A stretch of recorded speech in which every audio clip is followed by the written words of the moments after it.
Hello. പിന്നുണ്ടല്ലോ, ഇതൊരു പപ്പടത്തിൻ്റെ താളിപ്പാണ് കേട്ടോ. നമ്മൾ ഈ മലപ്പുറത്തൊക്കെ ഞങ്ങൾ പപ്പടത്താളിപ്പ്, മുരിങ്ങത്താളിപ്പ്, ഏലത്താളിപ്പ്, അങ്ങനെ കുറേ താളിപ്പ് ഐറ്റംസുകളുണ്ട്. അപ്പോൾ ഞാൻ പപ്പടത്തിനോടുള്ളൊരു താളിപ്പാണ് ഉണ്ടാക്കുന്നത്. താളിപ്പ് എന്നാണ് അതിൻ്റെ പേര് തന്നെ. നമ്മളവിടെ നാട്ടിൻപുറത്തൊക്കെ അങ്ങനത്തെ ഒരു പേരാണ് ഉപയോഗിക്കുക. അപ്പോൾ വെളിച്ചെണ്ണ മസ്റ്റായിട്ടും വെളിച്ചെണ്ണയാണ് യൂസ് ചെയ്യേണ്ടത്.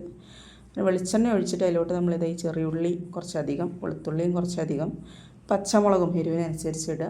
പിന്നെ ഒരു ഇച്ചിരി നമ്മൾ മുളക് പൊടി ഇച്ചിരി ചേർക്കുന്നുണ്ട് കേട്ടോ. അപ്പോൾ നല്ലതൊന്ന് വാടി വന്നതിന് ശേഷം നമ്മൾ പൊരിച്ച് വെച്ച പപ്പടം ഉണ്ടല്ലോ, അത് മൊത്തം അങ്ങോട്ട് ഇങ്ങനെ വെച്ച് കൊടുക്കുക. അട്ടിക്കട്ടി എത്ര പപ്പടം എടുക്കുന്നോ അത്രയും പപ്പടം മൊത്തം വെച്ച് കൊടുക്കുക.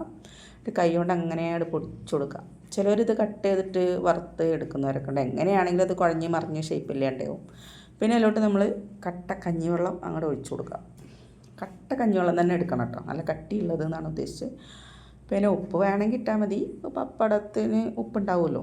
അപ്പോൾ ഇതാണ്. അപ്പോൾ വറ്റൽമുളക് ഇട്ടിട്ടൊന്നുമില്ല, അലങ്കാരത്തിന് വേണ്ടി നല്ല റെഡ് സംഭവം വെച്ചെന്നുള്ളൂ. അപ്പോൾ ഇതാണ് ഇന്നത്തെ ഒരു ഫുഡ് കേട്ടോ. ഇഷ്ടപ്പെട്ടെങ്കിൽ ലൈക്ക് ചെയ്യൂ. Bye bye.